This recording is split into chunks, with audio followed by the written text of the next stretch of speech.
ਧੰਨ ਵਾਹਿਗੁਰੂ।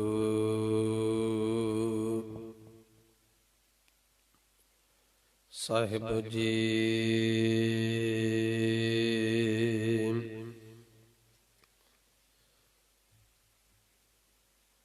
ਸੂਹੀ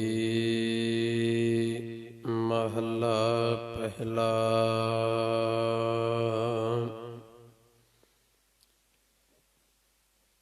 ਭਾਂਡਾ ਹੱਚਾ ਸੋਈ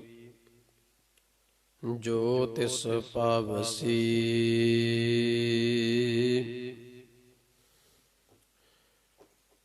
ਭਾਂਡਾ ਅਤ ਮਲੀਨ ਧੋਤਾ ਹੱਛਾ ਨਾ ਹੋਈ ਸੀ।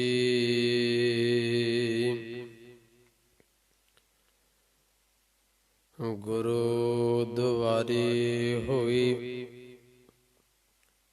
ਸੋਝੀ ਪਾਈ ਸੀ।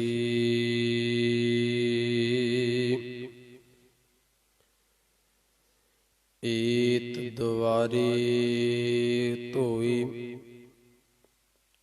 ਹੱਛਾ ਹੋਈ ਸੀ।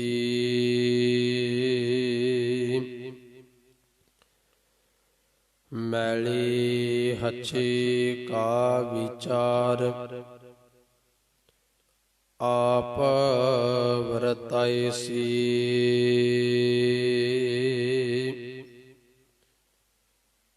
ਮਤ ਕੋ ਜਾਣੈ ਜਾਏ ਅੱਗੇ ਪਾਈ ਸੀ।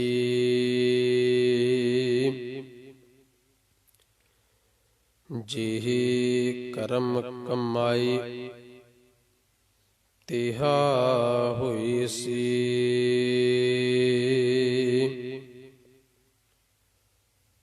ਅੰਮ੍ਰਿਤ ਹਰਿ ਕਾ ਨਾਮ ਆਪ ਵਰਤਾਏ ਸੀ।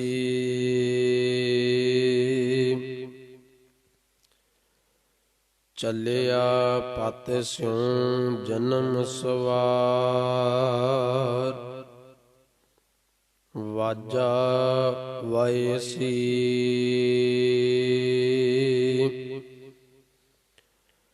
ਮਾਨਸ ਕਿਆ ਵਿਚਾਰਾ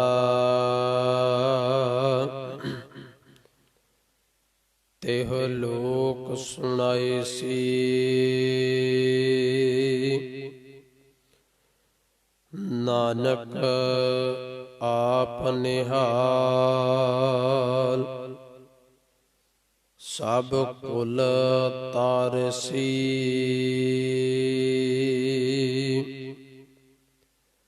ਨਾਨਕ ਆਪ ਨਿਹਾਲ ਸਭ ਕੁਲ ਤਾਰਸੀ।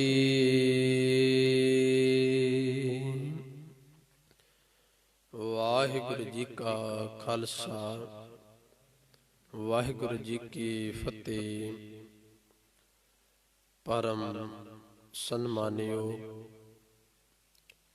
ਚਵਰ ਛਤਰ ਤਖਤ ਦੇ ਮਾਲਕ, ਦੋ ਜਹਾਨਾਂ ਦੇ ਵਾਲੀ ਵਾਲੀ ਕੁਲ ਆਲਮ,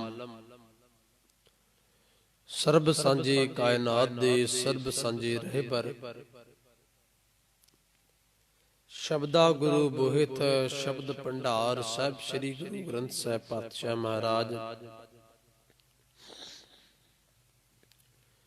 ਤਿਨਾਂ ਦੀ ਪਾਵਨ ਪਵਿੱਤਰ ਗੋਦ ਅੰਦਰ ਜੁੜ ਬੈਠੇ ਸਤਿਗੁਰਾਂ ਜੀ ਦੀ ਪਾਵਨ ਮੁਕੱਦਸ ਗੋਦ ਵਿੱਚ ਗੁਰਬਾਣੀ ਕੀਰਤਨ ਦਾ ਆਨੰਦ ਮਾਣ ਰਹੇ ਸਤਸੰਗੀ ਜਨੋ, ਦਾਸਰਿਆਂ ਤੋਂ ਪਹਿਲਾਂ ਆਪ ਜੀਆਂ ਨੇ ਭਾਈ ਸਾਹਿਬ ਗੁਣਾ ਪਾਸੋਂ ਬੜੇ ਪਿਆਰ ਸਤਿਕਾਰ ਦੇ ਨਾਲ ਗੁਰਬਾਣੀ ਕੀਰਤਨ ਸਰਵਣ ਕੀਤਾ ਹੈ। ਉਪਰੰਤ ਸਤਿਗੁਰਾਂ ਜੀ ਦਾ ਪਾਵਨ ਮੁੱਖ ਵਾਕ ਅੱਜ ਦਾ ਹੁਕਮਨਾਮਾ ਜੋ ਆਪ ਜੀਆਂ ਨੇ ਦਾਸਰਿਆਂ ਪਾਸੋਂ ਸ਼ਬਦ ਦੇ ਰੂਪ ਵਿੱਚ ਸਰਵਣ ਕੀਤਾ ਹੈ, ਸਤਿਗੁਰੂ ਜਗਤ ਦੇ ਬਾਨੀ ਧੰਨ ਗੁਰੂ ਨਾਨਕ ਦੇਵ ਪਾਤਸ਼ਾਹ ਮਹਾਰਾਜ ਜੀ ਦੇ ਮੁਖਾਰ ਬਿੰਦ ਤੋਂ ਸੂਹੀ ਰਾਗ ਦੇ ਵਿੱਚ ਉਚਾਰਨ ਕੀਤਾ ਹੋਇਆ ਇਹ ਸ਼ਬਦ ਗੁਰੂ ਗ੍ਰੰਥ ਸਾਹਿਬ ਪਾਤਸ਼ਾਹ ਮਹਾਰਾਜ ਜੀ ਦੇ 730 ਅੰਕ ਤੇ ਸੁਭਾਈਮਾਨ ਹੈ। ਸਤਿਗੁਰੂ ਗੁਰੂ ਨਾਨਕ ਦੇਵ ਪਾਤਸ਼ਾਹ ਮਹਾਰਾਜ ਪਾਵਨ ਸ਼ਬਦ ਦੇ ਵਿਚਾਰ ਬਖਸ਼ਿਸ਼ ਕਰਦੇ ਹਨ ਕਿ ਐ ਭਾਈ, ਭਾਂਡਾ ਹੱਛਾ ਸੋਏ ਜੋ ਤਿਸ ਭਾਵਸੀ। ਬਖਸ਼ਿਸ਼ ਕਰਦੇ ਹਨ ਕਿ ਪਹਿਲੀ ਗੱਲ ਤੇ ਹੈ, ਜੇ ਆਪਾਂ ਸੰਸਾਰ ਤੌਰ ਤੇ ਵੇਖੀਏ ਕਿ ਕਿਸੇ ਵੀ ਹੋਟਲ ਦੇ ਮਾਲਕ, ਕਿਸੇ ਵੀ ਹੋਟਲ ਦਾ ਕੋਈ ਓਨਰ ਹੈ ਤੇ ਉਸਨੇ ਆਪਣੇ ਕੰਮ ਕਾਜ ਵਾਲੇ ਜੋ ਵੀ ਆਪਣੇ ਨੌਕਰ ਰੱਖੇ ਹਨ, ਉਹ ਹੋਟਲ ਦੇ ਉੱਤੇ ਕੰਮਕਾਰ ਕਰਦੇ ਹਨ। ਜੇਕਰ ਕੰਮਕਾਰ ਸਫਾਈ ਵਾਲਾ ਹੋਵੇ ਤੇ ਉਹ ਜਿਹੜੇ ਨੌਕਰ ਹਨ ਆਪਣੇ ਮਾਲਕ ਨੂੰ ਖੁਸ਼ ਰੱਖਦੇ ਹਨ। ਜੇਕਰ ਉਹਨਾਂ ਨੌਕਰਾਂ ਦਾ ਕੰਮ ਕਾਜ, ਉਹਦੇ ਰੱਖੇ ਹੋਏ ਬੰਦਿਆਂ ਦਾ ਕੰਮ ਕਾਜ ਸਫਾਈ ਵਾਲਾ ਨਾ ਹੋਵੇ, ਫਿਰ ਉੱਥੋਂ ਦਾ ਜਿਹੜਾ ਓਨਰ ਹੈ ਉਹ ਉਹਨਾਂ ਦੇ ਉੱਤੇ ਵੀ ਬੋਲਦਾ ਹੈ, ਪ੍ਰੈਸ਼ਰ ਕਰਦਾ ਹੈ ਕਿ ਭਾਈ ਸਾਫ਼ ਸਫਾਈ ਰੱਖੋ। ਤੇ ਜਦੋਂ ਉਹ ਸਾਫ਼ ਸਫਾਈ ਦੇ ਨਾਲ ਪੂਰੇ ਹੋਟਲ ਨੂੰ ਸਾਫ਼ ਰੱਖਦੇ ਹਨ, ਉੱਥੋਂ ਦੇ ਇੱਕ ਇੱਕ ਵਸਤੂ ਨੂੰ ਸਾਫ਼ ਰੱਖਦੇ ਹਨ, ਫਿਰ ਉਹਨਾਂ ਦਾ ਜਿਹੜਾ ਹੋਟਲ ਦਾ ਓਨਰ ਹੈ ਉਹ ਸਾਰਿਆਂ ਤੇ ਖੁਸ਼ ਹੁੰਦਾ ਹੈ। ਸਤ ਸੰਗਤ ਇਤੇ ਹੈ ਸੰਸਾਰਕ ਉਦਾਹਰਣ। ਸਤਿਗੁਰੂ ਜੀ ਬਖਸ਼ਿਸ਼ ਕਰਦੇ ਹਨ ਕਿ ਭਾਂਡਾ ਹੱਛਾ ਸੋਏ ਜੋ ਤਿਸ ਭਾਵਸੀ। ਸਤਿਗੁਰੂ ਗੁਰੂ ਨਾਨਕ ਦੇਵ ਪਾਤਸ਼ਾਹ ਮਹਾਰਾਜ ਇਸ ਸਰੀਰ ਰੂਪੀ ਜਾਮੇ ਨੂੰ, ਇਨਸਾਨ ਦੇ ਸਰੀਰ ਨੂੰ ਇੱਕ ਸੰਸਾਰਕ ਭਾਂਡਾ ਮੰਨਦੇ ਹਨ। ਬਖਸ਼ਿਸ਼ ਕਰਦੇ ਹਨ ਕਿ ਭਾਂਡਾ ਹੱਛਾ ਸੋਏ, ਹੱਛੇ ਤੋਂ ਭਾਵ ਹੁੰਦਾ ਹੈ ਸਾਫ਼, ਸਵੱਛ, ਤਾਜ਼ਾ। ਕਹਿੰਦੇ ਭਾਂਡਾ ਹੱਛਾ ਸੋਏ ਜੋ ਤਿਸ ਭਾਵਸੀ, ਕਿ ਉਹੀ ਭਾਂਡਾ, ਉਹੀ ਸਰੀਰ ਰੂਪੀ ਰੱਬ ਦਾ ਘਰ ਪਵਿੱਤਰ ਹੈ, ਉਹੀ ਹਿਰਦਾ ਪਵਿੱਤਰ ਹੈ ਜੋ ਤਿਸ ਭਾਵਸੀ, ਜੋ ਉਸ ਨੂੰ ਚੰਗਾ ਲੱਗਦਾ ਹੈ। ਖਿਆਲ ਕਰਿਓ ਸਾਧ ਸੰਗਤ, ਇਹ ਵਿਚਾਰ ਗੁਰੂ ਨਾਨਕ ਸਾਹਿਬ ਨੇ ਬਖਸ਼ਿਸ਼ ਕੀਤੀ ਹੈ। ਭਾਂਡਾ ਹੱਛਾ ਸੋਏ ਜੋ ਤਿਸ ਭਾਵਸੀ। ਭਾਂਡਾ ਅਤ ਮਲੀਨ, ਅਤ ਭਾਵ ਹੁੰਦਾ ਹੈ ਜਦੋਂ ਕਿਸੇ ਚੀਜ਼ ਦਾ ਅੰਤ ਹੋਵੇ, ਉਹਨੂੰ ਭਾਸ਼ਾ ਦੇ ਵਿੱਚ, ਆਮ ਬੋਲ ਚਾਲ ਦੇ ਵਿੱਚ ਅਤ ਕਿਹਾ ਜਾਂਦਾ ਹੈ। ਭਾਂਡਾ ਅਤ ਮਲੀਨ ਧੋਤਾ ਅੱਛਾ ਨਾ ਹੋਏ ਸੀ। ਕਹਿੰਦੇ ਜੇ ਮਨੁੱਖ ਦਾ ਹਿਰਦਾ ਅੰਦਰੋਂ ਹੀ ਵਿਕਾਰਾਂ ਨਾਲ ਗੰਦਾ ਹੋਵੇ, ਜੇ ਮਨੁੱਖ ਦੇ ਮਨ ਦੇ ਉੱਤੇ ਅੰਦਰੋਂ ਹੀ ਕੁਝ ਵਿਕਾਰਾਂ ਦਾ ਕਾਲ ਰੂਪੀ ਪਰਦਾ ਪਿਆ ਹੋਵੇ, ਧੋਤਾ ਹੱਛਾ ਨਾ ਹੋਏ ਸੀ। ਕਹਿੰਦੇ ਤੇ ਬਾਹਰੋਂ ਸਰੀਰ ਨੂੰ ਤੀਰਥ ਆਦਿਕ ਤੇ ਇਸ਼ਨਾਨ ਕਰਦੇ ਆ, ਅੰਦਰੋਂ ਹਿਰਦਾ ਸ਼ੁੱਧ ਨਹੀਂ ਹੋ ਸਕਦਾ। ਸਾਧ ਸੰਗਤ ਸਮਝਣ ਦਾ ਯਤਨ ਕਰਿਓ। ਭਾਂਡਾ ਅਤ ਮਲੀਨ ਧੋਤਾ ਅੱਛਾ ਨਾ ਹੋਏ ਸੀ, ਨਹੀਂ, ਭਾਂਡਾ ਧੋ ਕਰਕੇ ਸਾਫ਼ ਹੋ ਜਾਂਦਾ ਹੈ। ਇਹ ਸਰੀਰਕ ਮਨ ਜਿਹੜਾ ਹੈ ਬਾਹਰੋਂ ਤੇ ਸਾਫ਼ ਹੋ ਜਾਂਦਾ ਹੈ ਧੋ ਕਰਕੇ। ਸਤਿਗੁਰੂ ਜੀ ਗੱਲ ਕਰਦੇ ਨੇ ਅਗਲੀ ਪੰਕਤੀ ਵਿੱਚ, ਅੰਦਰ ਦੀ ਧੋਤਾ ਹੱਛਾ ਨਾ ਹੋਈ ਸੀ। ਜੇਕਰ ਮਨ ਅੰਦਰੋਂ ਵਿਕਾਰਾਂ ਦੇ ਕਰਕੇ ਕਾਲ ਨਾਲ ਭਰਿਆ ਪਿਆ ਹੈ, ਕਾਲੋ ਲੱਗੀ ਹੋਈ ਹੈ, ਫਿਰ ਤੀਰਥਾਂ ਦੇ ਉੱਤੇ ਜਾ ਕੇ ਸਰੀਰਕ ਇਨਸਾਨ ਦੇ ਨਾਲ ਪਵਿੱਤਰ ਨਹੀਂ ਹੋ ਸਕਦਾ। ਸਤਿਗੁਰੂ ਗੁਰੂ ਨਾਨਕ ਦੇਵ ਪਾਤਸ਼ਾਹ ਮਹਾਰਾਜ ਜੀ ਨੇ ਗੁਰਬਾਣੀ ਪਾਵਨ ਜਪਜੀ ਸਾਹਿਬ ਦੇ ਬਚਨ ਹਨ। ਪਹਿਲੀ ਪੌੜੀ ਹੈ ਜਪਜੀ ਸਾਹਿਬ ਦੀ, ਸੋਚੈ ਸੋਚ ਨਾ ਹੋਵਈ ਜੇ ਸੋਚੀ ਲੱਖ ਵਾਰ। ਖਿਆਲ ਕਰਿਓ ਸਾਧ ਸੰਗਤ, ਪਹਿਲੀ ਪੌੜੀ ਦੇ ਵਿੱਚ ਗੁਰੂ ਨਾਨਕ ਸਾਹਿਬ ਨੇ 4 ਤਰੀਕੇ ਦੱਸੇ ਹਨ। ਕੀ ਗੱਲ, ਗੁਰੂ ਨਾਨਕ ਸਾਹਿਬ ਤੋਂ ਪਹਿਲਾਂ ਇਸ ਸੰਸਾਰ ਨੂੰ ਉਸ ਪਰਮਾਤਮਾ ਦੇ ਨਾਲ ਜੁੜਨ ਦਾ ਤਰੀਕਾ, ਉਸ ਪਰਮਾਤਮਾ ਦੇ ਨਾਲ ਭੇਦ ਹੋਣ ਦਾ ਤਰੀਕਾ, ਉਸ ਪਰਮਾਤਮਾ ਨੂੰ ਪਾਉਣ ਦਾ ਵਸੀਲਾ ਕਿਸੇ ਨੇ ਨਹੀਂ ਦੱਸਿਆ ਹੋਵੇਗਾ। ਤੇ ਗੁਰੂ ਨਾਨਕ ਸਾਹਿਬ ਬਖਸ਼ਿਸ਼ ਕਰਦੇ ਨੇ ਕਿ ਨਹੀਂ ਭਾਈ, ਸੰਸਾਰ ਦੇ ਉੱਤੇ ਹਰ ਇੱਕ ਧਰਮ ਦੇ ਇਨਸਾਨ ਨੇ, ਹਰ ਇੱਕ ਧਰਮ ਦੇ ਜਿਹੜੇ ਪੈਰੋਕਾਰ ਸਨ, ਹਰ ਇੱਕ ਧਰਮ ਦੇ ਜਿਹੜੇ ਆਗੂ ਸਨ, ਉਹਨਾਂ ਨੇ 4 ਤਰੀਕੇ ਦੱਸੇ ਹਨ। ਬਖਸ਼ਿਸ਼ ਕਰਦੇ ਨੇ ਕਿਹੜੇ 4 ਤਰੀਕੇ? ਕਹਿੰਦੇ ਪਹਿਲਾ ਤਰੀਕਾ ਦੱਸਿਆ ਸੋਚਾ। ਸੋਚਾ ਸ਼ਬਦ ਖਿਆਲ ਕਰਿਓ, ਸੋਚਾ ਸ਼ਬਦ ਦੇ ਚੱਚੇ ਨੂੰ 2 ਲਾਵਾਂ ਲੱਗੀਆਂ ਹਨ ਤੇ ਉਸ ਦਾ ਅਰਥ ਬਣਦਾ ਹੈ, ਇੱਕ ਸ਼ਬਦ ਆਉਂਦਾ ਹੈ ਆਪਣੀ ਭਾਸ਼ਾ ਦੇ ਵਿੱਚ ਸ਼ੌਚਾਲਿਆ। ਸੋਚਾ ਦਾ ਅਰਥ ਹੁੰਦਾ ਹੈ ਸਰੀਰਕ ਇਸ਼ਨਾਨ। ਬਖਸ਼ਿਸ਼ ਕਰਦੇ ਹਨ ਸੋਚ ਕਰੈ ਦਿਨਸ ਅਰ ਰਾਤ। ਜਿਸ ਤਰੀਕੇ ਦੇ ਨਾਲ ਆਪਾਂ ਇਨਸਾਨ ਆਪਣੇ ਮਨ ਦੇ ਉਸ ਮੌਸਮ ਦੀ ਬਨਾਵਟ ਦੇ ਅਨੁਸਾਰ ਦਿਨ ਵੀ ਤੇ ਰਾਤ ਵੀ ਇਸ਼ਨਾਨ ਕਰਦਾ ਹੈ। ਸੋਚਾ ਤੋਂ ਭਾਵ ਇਸ਼ਨਾਨ ਕਰਨਾ। ਬਖਸ਼ਿਸ਼ ਕਰਦੇ ਹਨ ਸੋਚਾ ਹੈ, ਇਸ ਪਹਿਲੇ ਸੋਚਾ ਦਾ ਅਰਥ ਹੈ ਇਸ਼ਨਾਨ ਕਰਨਾ। ਅਗਲਾ ਆਉਂਦਾ ਹੈ ਸੋਚਾ ਹੈ ਸੋਚ। ਜਿਹੜੀ ਅਗਲੀ ਸੋਚ ਹੈ ਉਸ ਦਾ ਅਗਲੇ ਸ਼ਬਦ ਦਾ ਅਰਥ ਆਉਂਦਾ ਹੈ ਅੰਦਰੋਂ ਮਨ ਦਾ ਇਸ਼ਨਾਨ, ਅੰਦਰੋਂ ਮਨ ਦੀ ਸੋਚ। ਬਖਸ਼ਿਸ਼ ਕਰਦੇ ਨੇ ਸੋਚਾ ਸੋਚ ਨਾ ਹੋਵਈ ਜੇ ਸੋਚੀ ਲੱਖ ਵਾਰ। ਜੇਕਰ ਮਨ ਨੂੰ ਸੋਚ ਕਰਨ ਦੇ ਭਾਵ ਦੇ ਨਾਲ ਤਨ ਨੂੰ ਬਾਹਰੋਂ ਜਾ ਕੇ ਤੀਰਥਾਂ ਦੇ ਉੱਤੇ ਵੀ ਧੋਇਆ ਜਾਵੇ ਤਾਂ ਬਖਸ਼ਿਸ਼ ਕਰਦੇ ਹਨ, ਕਹਿੰਦੇ ਨਹੀਂ, ਸੋਚਾ ਸੋਚ ਨਾ ਹੋਵਈ। ਸਾਧ ਸੰਗਤ ਖਿਆਲ ਕਰਿਓ, ਮੈਂ ਬੇਨਤੀ ਕਰਾਂ, ਪਾਵਨ ਪੰਕਤੀ ਦੇ ਅੰਦਰ ਸੋਚਾ ਸੋਚ ਨਾ ਹੋਵਈ। ਸਾਡੇ ਆਮ ਪਾਠੀ ਵੀਰ ਜਿਹੜੇ ਵੀਰ ਪਾਠ ਕਰਦੇ ਹਨ ਉਹਨਾਂ ਨੂੰ ਜਾਣਕਾਰੀ ਹੋਵੇਗੀ ਕਿ ਉੱਥੇ ਨੰਨੇ ਨੂੰ ਕੰਨਾ ਨਹੀਂ, ਨੰਨਾ ਮੁਕਤਾ ਹੈ। ਤੇ ਜਿਹੜੇ ਵੀਰ ਕਾਵ ਵਾਲੇ, ਕਾਵ ਰਚਨਾ ਵਾਲੇ ਕਵੀ ਹਨ ਉਹਨਾਂ ਨੂੰ ਪਤਾ ਹੋਵੇਗਾ ਨੰਨੇ ਦੇ ਨਾਲ ਕਿਸੇ ਵੀ ਅੱਖਰ ਦੇ ਨਾਲ ਕੰਨਾ ਲੱਗਣ ਨਾਲ ਮਾਤਰਾਵਾ ਵੱਧ ਜਾਂਦੀ ਹੈ ਤੇ ਕਾਵ ਤੋਲ ਪੂਰਾ ਨਹੀਂ ਹੋ ਪਾਉਂਦਾ। ਗੁਰੂ ਨਾਨਕ ਸਾਹਿਬ ਨੇ ਬਾਣੀ ਉਚਾਰਨ ਕੀਤੀ ਕਿ ਕੋਈ ਇਨਸਾਨ ਜੇਕਰ ਬੈਠ ਕੇ ਗਾਉਂਦਾ ਵੀ ਹੈ, ਜੇਕਰ ਕੋਈ ਬਾਣੀ ਨੂੰ ਗਾਉਂਦਾ ਵੀ ਹੈ ਤੇ ਇੰਜ ਲੱਗੇ ਜਿਵੇਂ ਰੱਬ ਦੇ ਨਾਲ ਸਿੱਧਾ ਮੇਲ ਹੋ ਰਿਹਾ। ਬਖਸ਼ਿਸ਼ ਕਰਦੇ ਹਨ ਸੋਚਾ ਸੋਚ ਨਾ ਹੋਵਈ ਜੇ ਸੋਚੀ ਲੱਖ ਵਾਰ।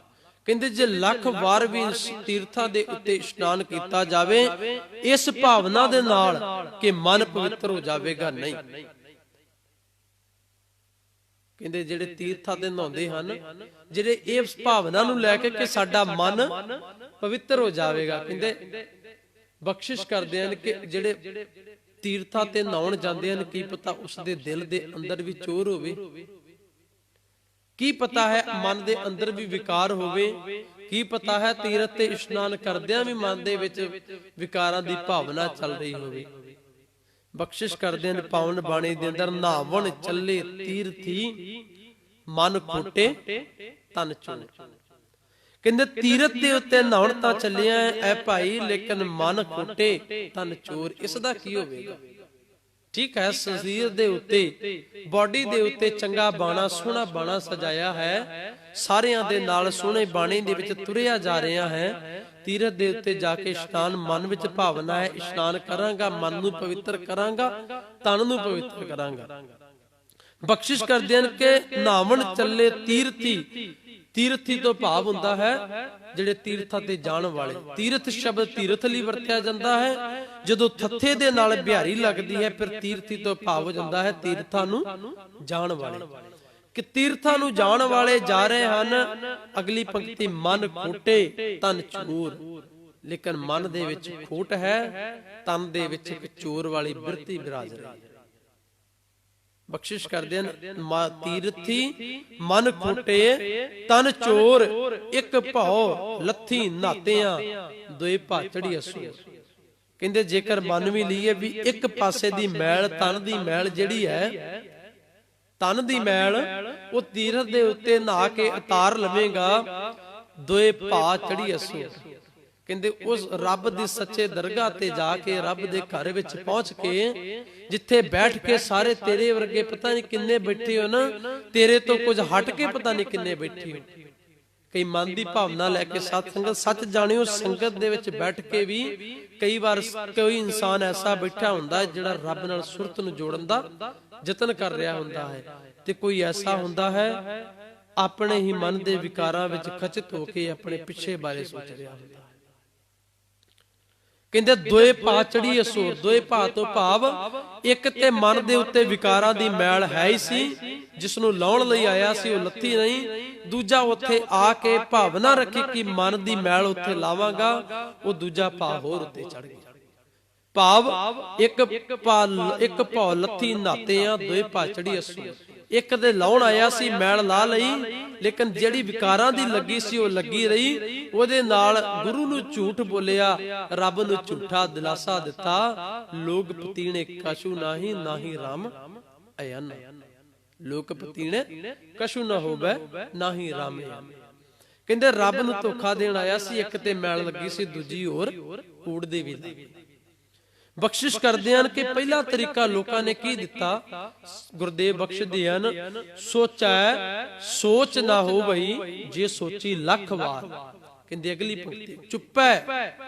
ਸੰਸਾਰ ਦੇ ਉੱਤੇ ਬਖਸ਼ਿਸ਼ ਕਰਦੇ ਹਨ, ਬਥੇਰੇ ਲੋਕਾਂ ਨੇ ਚੁੱਪ ਲਾ ਕੇ ਵੇਖੀ, ਚੁੱਪ ਰਹਿ ਕੇ ਵੇਖਿਆ। ਹੋ ਸਕਦਾ ਹੈ ਚੁੱਪ ਕਰਾਉਣ ਦੇ ਨਾਲ, ਮੂੰਹ ਤੋਂ ਚੁੱਪ ਹੋਣ ਦੇ ਨਾਲ ਰੱਬ ਦੀ ਪ੍ਰਾਪਤੀ ਹੋ ਜਾਵੇ। ਸਤਿਗੁਰੂ ਜੀ ਬਖਸ਼ਿਸ਼ ਕਰਦੇ ਨੇ, ਚੁੱਪ ਹੈ, ਚੁੱਪ ਹੋਣ ਨਾਲ ਕੁਝ ਨਹੀਂ ਹੋਵੇਗਾ। ਚੁੱਪ ਨਾ ਹੋ ਗਈ, ਹੋ ਸਕਦਾ ਹੈ ਮੂੰਹ ਦੇ ਉੱਤੋਂ ਚੁੱਪ ਹੋ ਜਾਵੇਂ, ਲੇਕਿਨ ਤੇਰੇ ਅੰਦਰ ਜਿਹੜੇ ਮਨ ਦੇ ਗਲਤ ਫੁਰਨੇ ਹਨ ਉਹ ਚੁੱਪ ਨਹੀਂ ਹੋ ਸਕਦੇ। ਹੋ ਸਕਦਾ ਹੈ ਤੇਰਾ ਤਨ ਚੁੱਪ ਹੋ ਜਾਵੇ, ਲੇਕਿਨ ਜਿਹੜੀ ਮਨ ਦੀ ਬਿਰਤੀ ਹੈ, ਬੋਲਣ ਵਾਲੀ ਮਨ ਦੀ ਬਿਰਤੀ ਹੈ, ਉਹ ਚੁੱਪ ਨਹੀਂ ਹੋ ਸਕਦੀ। ਚੁੱਪ ਹੈ, ਚੁੱਪ ਨਾ ਹੋ ਗਈ, ਜੇ ਲਾਏ ਰਹਾ ਲਿਵਤਾਰ। ਕਹਿੰਦੇ ਜੇਕਰ ਇੱਕ ਲਿਵ ਦੇ ਵਿੱਚ ਬੈਠ ਕੇ ਚੁੱਪ ਕੀਤਾ ਬੈਠਾ ਰਵਾਂ, ਫਿਰ ਵੀ ਅੰਦਰੋਂ ਜਿਹੜਾ ਮਨ ਹੈ ਉਹ ਸ਼ਾਂਤ ਨਹੀਂ ਹੋ ਸਕਦਾ।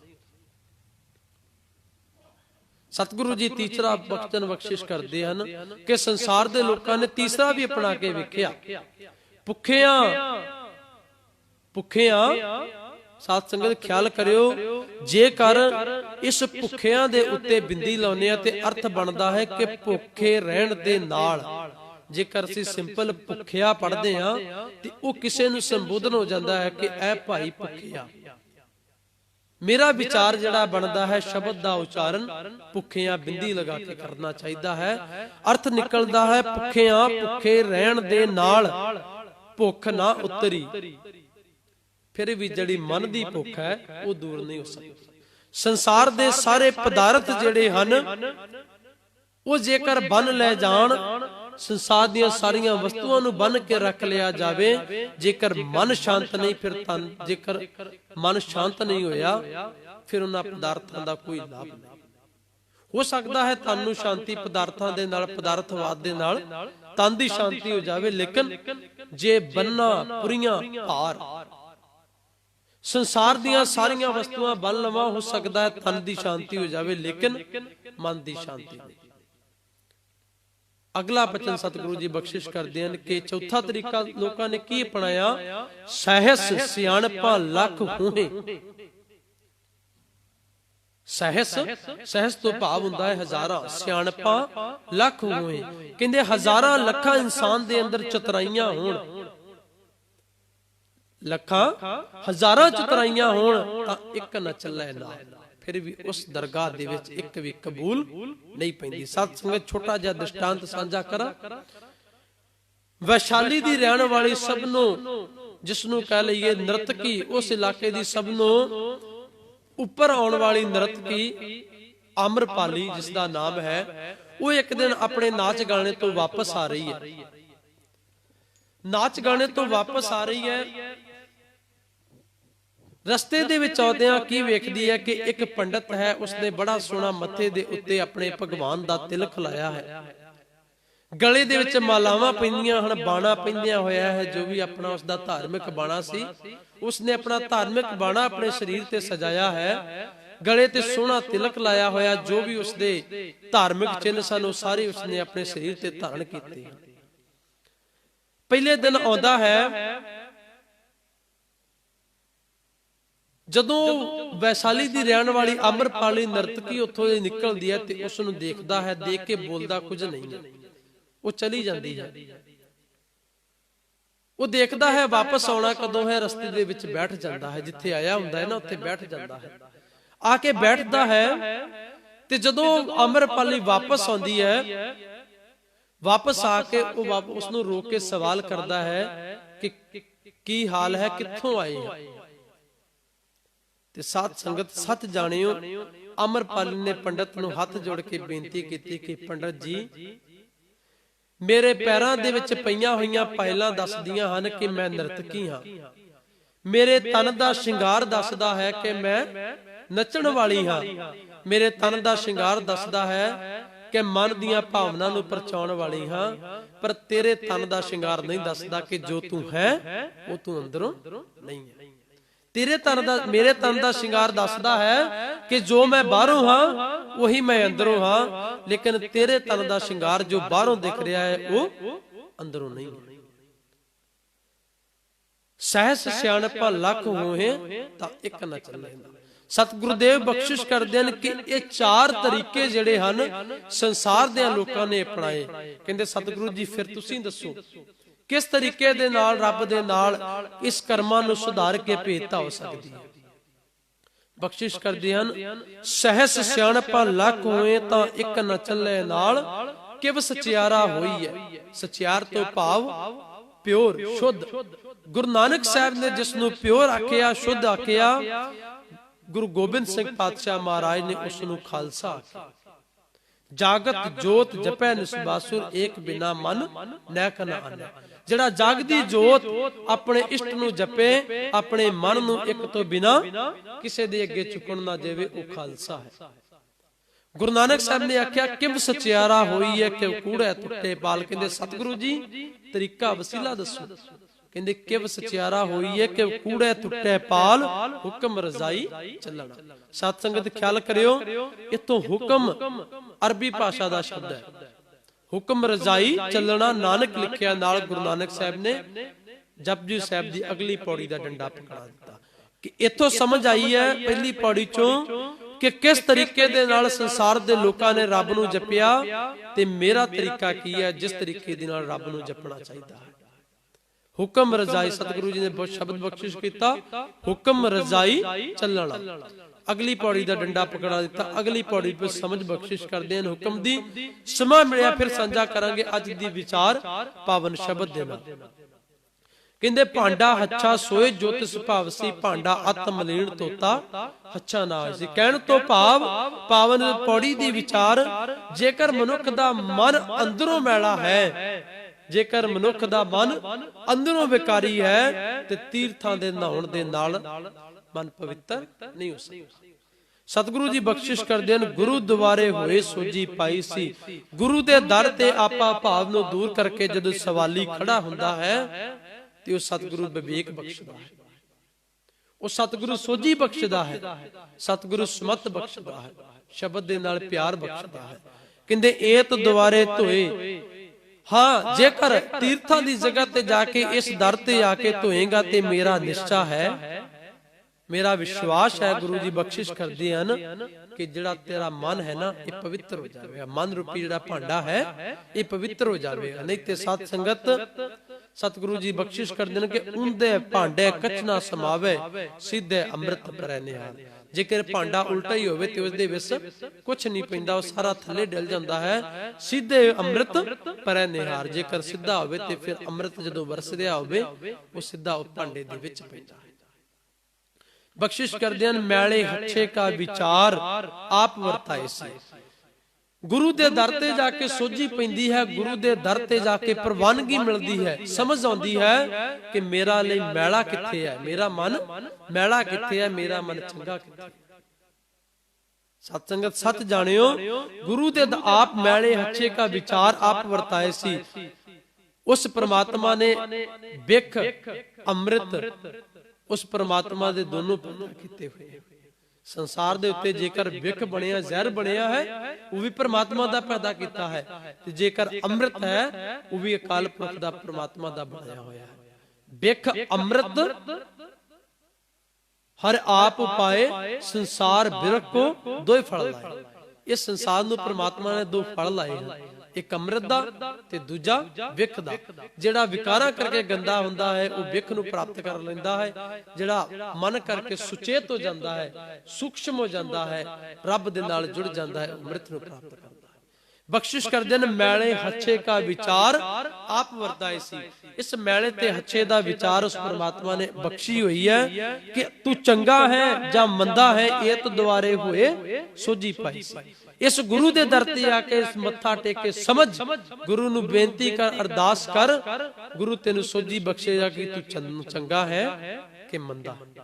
बख्शिश कर देन मत को जाने जाए अगे पाई सी, जेहे कर्म कमाए तेहा होए सी। सतगुरु जी जिस मनुखा जीवन दे समय गुरु दा आसरा नहीं लिया, मत को जाने जाए, कहंदे ए मत सोचियो, ए मत जानियो, ए ना जानियो, मत को जाने जाए अगे पाई सी।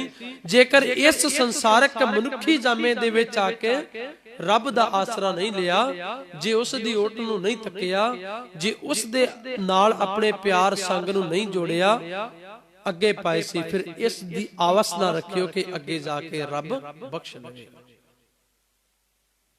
इस दी उम्मीद भी नहीं कि अगे जाके रब बख्शेगा, क्योंकि सत्संग जेहे कर्म कमाए तेहा होए सी। जैसे कर्म कमाउंदा है इंसान, वैसा उस दे लेखां विच लिखिया जांदा है। आप जी सारे इतिहास तो जाणू हो, गुरु गोबिंद सिंह पातशाह महाराज दे 4 पुत्र, अजे उमरां बहुत थोड़ियां हन, उन्हां उमरां दे विच भी अज संसार दे देश दुनिया दे 195 देशां दे विच उन्हां नूं याद कीता जांदा है। गुरु गोबिंद सिंह पातशाह महाराज दे 4 पुत्र मैदाने जंग दे विच शहादतां प्राप्त करदे हन, दुनिया दे 195 देश हन, उन्हां दे विच याद कीता जांदा है। उसे दूजे पासे औरंगजेब जिसदा हुकूमत सी, जिसदा राज सी, अज उन्हां दीयां पीढ़ियां कोई ठेले ला के गुजारा करदी है, कोई रिक्शे चलाउंदी है। एक कर्म है, एक किरत है। जेहे कर्म कमाए तेहा होए सी। जैसे इंसान दे कर्म आन, वैसा ही उसदे जीवन दे विच वापरदा है। ते जदों इंसान अपने कर्मां वल चेते नहीं करदा, सत्संग सच जाणियो, इंसान दुखी है अपने कर्मां करके। अज दे अजोके समय दे विच इंसान अपने दुख तो ज्यादा दुखी नहीं है, जितना सामने वाले दे सुख तो ज्यादा दुखी है। इंसान अपने दुख तो इतना दुखी नहीं, सामने वाले दे सुख तो ज्यादा दुखी है, क्योंकि कर्म वैसे कर रहा है, किरत वैसे कर रहा है। थोड़े दिन पहला मैं पहला भी बेनती की सी, घटनावां वापरदियां हन, दिल्ली दे विच घटना वापरी, वो उस उतने उन्हां तो दुखी नहीं जितने अपने दुख तो दुखी हो चुके सी। जेहे कर्म कमाए तेहा होए सी, अमृत हर का नाम आप वरताए सी। बख्शिश करदे हन जो मनुख गुरु दे दर ते डिगदा है, जेड़ा गुरु दे दर ते आके सोझी मंगदा है, वो आत्म अमृत हर का नाम आप वरताए सी। वो अमृत जीवन देने वाला जिहड़ा नाम है, जिस दे करके सोझी आउंदी है, जिसनू सतगुरु जी ने विवेक बुद्धि आखिया है, जिसनू सतगुरु जी ने विवेक आख्या, हार परियो स्वामी के द्वारे दीजा बुद्ध विवेका। जिसनू गुरु अर्जन साहब विवेक बुद्धि गुरु दे दर ते मंगदे हन, कहंदे अमृत हर का नाम आप वरताए सी। वो अमृत नाम देने वाला परमात्मा बख्श दिंदा है, वो अमृत नू नाम नू बख्शदा है। जदों कोई आके आखदा है मत को जाने जाए अगे पाई सी, इत द्वारे होए सोझी पाई सी। जदों इस दर ते आके आखदा है कि परमात्मा मैनू सोझी बख्श, अपने आप नू नीवा आके गुरु दे अगे समर्पण करदा है, गुरु दे अगे रखदा है, फिर गुरु बख्शिश करदा है। अमृत हर का नाम आप वरताए सी, फिर वो अमृत जीवन देने वाला नाम बख्शिश करदा है। चलिया पत स्यों जन्म सवार वाजा वाई सी, मानस क्या बेचारा तेह लोक सुनाए सी। कहंदे कोई मनुख की है संसार दे उत्ते, रब दी हस्ती है, मनुख दी कोई हस्ती नहीं। मनुख की है तेह लोक सुनाए सी, फिर भी वो अपनी शोभा खिलारदा फिरदा है, फिर भी वो अपनी वाह वाह खटदा है। जदकि सतगुरु जी गुरबाणी अंदर बचन करदे हन, लोकां ना सला जो मर वंज सी, लोकां ना सला जो मर खाक थी। कई इंसानां सच जाणियो, इंसानां दा जीवन ही इसे विच निकल जांदा है, उस दा ते चेता नहीं हुंदा जिथों आए जिथे जाना, उस दा चेता नहीं। अमृत हर का नाम आप वरताए सी, उस दा चेता नहीं। लोकां नूं लोकपति ने खुश ना होवे, लोकां नूं खुश करन दे विच ही जीवन निकल जांदा है। सच जाणियो सत संगत अपना जिहड़ा असला है उस नूं गवा बैठदे हन लोकां दे खुश करन दे विच। ਲੋਕਾਂ ਦੀ ਖੁਸ਼ੀ ਦੇ ਵਿੱਚ ਆਪਣਾ ਅਸਲਾ ਗਵਾ ਬੈਠਦੇ ਹਨ। ਤੇ ਜੇਕਰ ਇਨਸਾਨ ਅਸਲੇ ਤੋਂ ਟੁੱਟਦਾ ਹੈ, ਇੱਕ ਦਰਖਤ ਟੁੱਟ ਕੇ ਡਿੱਗਿਆ ਹੋਇਆ ਪੱਤਾ ਥੱਲੇ ਦੂਸਰੇ ਤੀਸਰੇ ਦਿਨ ਰੰਗ ਪੀਲਾ ਹੋਣਾ ਸ਼ੁਰੂ ਹੋ ਜਾਂਦਾ ਹੈ। ਉਹ ਦਰਖਤ ਦਾ ਪੱਤਾ ਹੈ, ਇਹ ਰੱਬ ਦੀ ਜੋਤ ਹੈ। ਜੇਕਰ ਇਸ ਦੇ ਤੋਂ ਟੁੱਟ ਗਿਆ ਤੇ ਪਲ ਵੀ ਨਹੀਂ ਲੱਗੇਗਾ, ਪਲ ਵੀ ਨਹੀਂ ਲੱਗੇਗਾ ਗਲਣ ਨੂੰ, ਪਲ ਵੀ ਨਹੀਂ ਲੱਗੇਗਾ ਉਸ ਤੋਂ ਦੂਰ ਹੋਣ। ਬਖਸ਼ਿਸ਼ ਕਰਦੇ ਹਨ, ਮਾਨਸ ਕਿਆ ਵਿਚਾਰਾ ਤੇ ਲੋਕ ਸੁਣਾਏ ਸੀ। ਮਨੁੱਖ ਦਾ ਕੀ ਹੈ, ਮਨੁੱਖ ਦੀ ਕੋਈ ਹਸਤੀ ਨਹੀਂ ਤੇ ਲੋਕ ਸੁਣਾਏ ਸੀ। ਫਿਰ ਵੀ ਆਪਣੀ ਜਿਹੜੀ ਚਰਚਾ ਹੈ ਨਾ, ਉਹ ਤਿੰਨਾਂ ਲੋਕਾਂ ਦੇ ਵਿੱਚ ਗੁਜ਼ਾਰ ਰਿਹਾ ਹੈ। ਤਿੰਨਾਂ ਲੋਕਾਂ ਦੇ ਵਿੱਚ ਆਪਣੇ ਜਿਹੜੇ ਚਰਚੇ ਹਨ ਉਹਨਾਂ ਨੂੰ ਫੈਲਾਉਣਾ ਚਾਹੁੰਦਾ ਹੈ। ਬਖਸ਼ਿਸ਼ ਕਰਦੇ ਹਨ, ਨਾਨਕ ਆਪ ਨਿਹਾਲ ਸਭ ਕੁਲ ਤਾਰਸੀ। ਜਿਹੜੇ ਇਨਸਾਨ ਏਤ ਦੁਆਰੇ ਹੋਏ ਸੋਝੇ ਪਾਇਸੇ ਵਾਲੇ ਸਿਧਾਂਤ ਨੂੰ ਕਬੂਲ ਕਰਦੇ ਹਨ, ਮੰਨਦੇ ਹਨ ਤੇ ਆਖਦੇ ਹਨ ਕਿ ਪ੍ਰਮਾਤਮਾ ਤੇਰੇ ਕਰਕੇ ਸਾਰਾ ਕੁਝ ਪ੍ਰਾਪਤ ਹੋਇਆ ਹੈ, ਤੇਰੇ ਕਰਕੇ ਸੋਝੀ ਮਿਲੀ ਹੈ। ਨਾਨਕ ਆਪ ਨਿਹਾਲ ਕਹਿੰਦੇ ਉਹ ਮਨੁੱਖ ਆਪ ਸਦਾ ਪ੍ਰਸੰਨ ਰਹਿੰਦੇ ਹਨ, ਆਪ ਨਿਹਾਲ ਤੋਂ ਭਾਵ ਖੁਸ਼ ਰਹਿੰਦੇ ਹਨ। ਉਹ ਸਦਾ ਗੁਰੂ ਦੇ ਦਰ ਤੇ ਆ ਕੇ ਖਿੜੇ ਰਹਿੰਦੇ ਹਨ, ਖਿੜੇ ਮੱਥੇ ਆਉਂਦੇ ਹਨ ਤੇ ਖਿੜੇ ਮੱਥੇ ਜਾਂਦੇ ਹਨ। ਕਹਿੰਦੇ ਨਾਨਕ ਆਪ ਨਿਹਾਲ ਸਭ ਕੁਲ ਤਾਰਸੀ। ਜੇ ਸਾਧ ਸੰਗਤ ਕੁਲ ਤਾਰਸੀ ਤੋਂ ਭਾਵ ਇਹ ਨਹੀਂ ਕਿ ਉਹਨਾਂ ਨੇ ਆਪਣੀਆਂ ਪਿਛਲੀਆਂ ਪੀੜ੍ਹੀਆਂ ਤਾਰ ਦਿੱਤੀਆਂ। ਕਹਿਣ ਤੋਂ ਭਾਵ ਇਹ ਨਹੀਂ ਕਿ ਕਿਸੇ ਨੇ ਜੇ ਕਿਸੇ ਨੇ ਚੰਗੇ ਕਰਮ ਕੀਤੇ ਹਨ ਤੇ ਉਸ ਦਾ ਬੇਟਾ ਅੱਗੇ ਮਾੜੇ ਕਰਮ ਕਰਦਾ ਰਹੇ ਉਸ ਨੂੰ ਤਾਰ ਦੇਵੇਗਾ, ਨਹੀਂ। ਸਭ ਕੁਲ ਤਾਰਸੀ ਤੋਂ ਭਾਵ ਹੁੰਦਾ ਹੈ ਉਸਨੇ ਆਪਣੇ ਜੀਵਨ ਦੇ ਵਿੱਚ ਉਹ ਘਾਲਣਾਵਾਂ ਘਾਲੀਆਂ ਜਿੰਨੀ ਨਾਮ ਤੇ ਆਇਆ ਗਹਿ ਮਸ਼ਕਤ ਕਾਲ, ਨਾਨਕ ਦੇ ਮੁਖ ਉਜਲੇ ਕੀਤੀ ਛੁੱਟੀ। ਸਭ ਕੁਲ ਤਾਰਸੀ ਤੋਂ ਭਾਵ ਉਹਨਾਂ ਨੇ ਆਪਣੇ ਜੀਵਨ ਦੇ ਵਿੱਚ ਘਾਲਣਾ ਘਾਲੀਆਂ ਹਨ, ਆਪਣੇ ਨੇਤਰ ਇੰਦਰੇ ਸਫਲ ਕਰ ਲਏ ਹਨ। ਸਤਿਗੁਰੂ ਜੀ ਨੇ ਗੁਰਬਾਣੀ ਦੇ ਵਿੱਚ ਕੁਲ ਸ਼ਬਦ ਕਈ ਵਾਰ ਵਰਤਿਆ ਹੈ। ਸਭ ਜਗ੍ਹਾ ਕਈ ਜਗ੍ਹਾ ਸ਼ਬਦ ਕੁਲ ਦਾ ਅਰਥ ਭਾਵਿਕ ਅਰਥ ਹੁੰਦਾ ਹੈ ਕਿ ਆਪਣੀਆਂ ਕੁੱਲਾਂ, ਅੱਗੇ ਆਉਣ ਵਾਲੀਆਂ, ਪਿੱਛੇ ਬੀਤ ਗਈਆਂ ਪੀੜ੍ਹੀਆਂ। ਤੇ ਸਤਿਗੁਰੂ ਜੀ ਅੱਜ ਦੇ ਕੁਲ ਸ਼ਬਦ ਦੇ ਵਿੱਚ ਵਰਤਦੇ ਹਨ ਸਭ ਕੁਲ ਤਾਰਸੀ, ਉਸਨੇ ਆਪਣੇ ਗਿਆਨ ਇੰਦਰੇ ਸਫਲ ਕਰ ਲਏ। ਜਿਹੜੀਆਂ ਅੱਖਾਂ ਪਰਾਇਆ ਰੂਪ ਤੱਕਣ ਨੂੰ ਰਹਿੰਦੀਆਂ ਸੀ, ਅੱਜ ਗੁਰੂ ਦੇ ਦਰਸ਼ਨਾਂ ਦੀਦਾਰਿਆਂ ਨੂੰ ਤਰਸਦੀਆਂ ਹਨ। ਅੱਜ ਗੁਰੂ ਦੇ ਦੀਦਾਰਿਆਂ ਦੀ ਤਾਂਘ ਹੈ, ਇਹ ਇੰਦਰੇ ਸਫਲ ਕਰ ਲੈ। ਇਹ ਕੁੱਲਾਂ ਤਾਰੀਆਂ ਜਿਹੜੀ ਜੀਭ ਪਰਾਈ ਨਿੰਦਿਆ ਤੇ ਲੱਗੀ ਰਹਿੰਦੀ ਸੀ, ਅੱਜ ਉਹ ਗੁਰੂ ਦੀ ਸਿਫਤ ਸਲਾਹ ਦੇ ਕਰਦੀ ਹੈ, ਅੱਜ ਉਹ ਗੁਰੂ ਦੀ ਉਸਤਤ ਦੇ ਵਿੱਚ ਜੁੜਦੀ ਹੈ। ਇਹ ਜੀਭ ਸਫਲ ਹੋ ਗਈ। ਜਿਹੜੇ ਕੰਨ ਪਰਾਈ ਨਿੰਦਿਆ ਸੁਣਦੇ ਸੀ, ਅੱਜ ਉਹ ਗੁਰੂ ਦੀ ਸਿਫਤ ਉਪਮਾ ਸੁਣਦੇ ਹਨ, ਅੱਜ ਉਹ ਗੁਰੂ ਦੀ ਵਿਚਾਰ ਸਿਧਾਂਤ ਸੁਣਦੇ ਹਨ। ਨਾਨਕ ਆਪ ਨਿਹਾਲ, ਉਹ ਆਪਣੇ ਹਿਰਦੇ ਕਰਕੇ, ਹਿਰਦੇ ਘਰ ਚੋਂ ਮਨ ਤੋਂ ਹਮੇਸ਼ਾ ਪ੍ਰਸੰਨ ਰਹਿੰਦਾ ਹੈ, ਖਿੜੇ ਮੱਥੇ ਰਹਿੰਦਾ ਹੈ ਤੇ ਆਪਣੇ ਗਿਆਨ ਇੰਦਰੇ ਵੀ ਉਸਨੇ ਸਫਲ ਕਰ ਲਏ। ਕਦੋਂ? ਏਤ ਦੁਆਰੇ ਹੋਏ ਸੋਝੀ ਪਾਈ। ਜਦ ਇਸ ਦੁਰ ਤੇ ਆ ਕੇ ਆਖਿਆ, ਇਸ ਗੁਰੂ ਦੇ ਦਰ ਤੇ ਆ ਕੇ ਪਾਤਸ਼ਾਹ ਵਿਚਾਰ ਕੀਤੀ, ਸਤਿਗੁਰੂ ਸਾਨੂੰ ਸੋਝੀ ਬਖਸ਼, ਤੇਰੇ ਨਾਲ ਜੁੜੀਏ, ਤੇਰੇ ਨਾਮ ਨੂੰ ਜਪੀਏ, ਤੇਰੀ ਵਿਚਾਰ ਨੂੰ ਸਮਝੀਏ, ਤੇਰਾ ਸਿਧਾਂਤ ਸਮਝ ਸਕੀਏ। ਇੱਕਾ ਬਾਣੀ, ਇੱਕ ਗੁਰ, ਇੱਕੋ ਸ਼ਬਦ ਵਿਚਾਰ, ਇਤਨੀਆਂ ਬੇਨਤੀਆਂ ਪ੍ਰਵਾਨ ਕਰਨੀਆਂ। ਗੁਰਬਾਣੀ ਦੀ ਕਥਾ ਕਰਦਿਆਂ ਬਿਨ ਪ੍ਰਕਾਰ ਦੀਆਂ ਭੁੱਲਾਂ ਗਲਤੀਆਂ ਗੁਰੂ ਅਤੇ ਗੁਰੂ ਕੀ ਸੰਗਤ ਬਖਸ਼ਣੀ ਹੋਵੇ। ਪ੍ਰਵਾਨੋ ਜੀ ਫਤਿਹ। ਵਾਹਿਗੁਰੂ ਜੀ ਕਾ ਖਾਲਸਾ, ਵਾਹਿਗੁਰੂ ਜੀ ਕੀ ਫਤਿਹ। ਆਲ ਇੰਡੀਆ ਸਿੱਖ ਫੈਡਰੇਸ਼ਨ ਗੁਰਮਤਿ ਚੈਨਲ ਦੇ ਨਾਲ ਜੁੜਨ ਲਈ ਆਪ ਜੀ ਦਾ ਬਹੁਤ ਬਹੁਤ ਧੰਨਵਾਦ। ਅਗਰ ਆਪ ਜੀ ਨੇ ਸਬਸਕ੍ਰਾਈਬ ਨਹੀਂ ਕੀਤਾ ਹੈ ਤਾਂ ਸਬਸਕ੍ਰਾਈਬ ਕਰੋ, ਬੈਲ ਆਈਕਨ ਜ਼ਰੂਰ ਦਬਾਓ ਤੇ ਕਮੈਂਟਸ ਕਰਿਆ ਕਰੋ ਜੀ। ਵਾਹਿਗੁਰੂ ਜੀ ਕਾ ਖਾਲਸਾ, ਵਾਹਿਗੁਰੂ ਜੀ ਕੀ ਫਤਿਹ।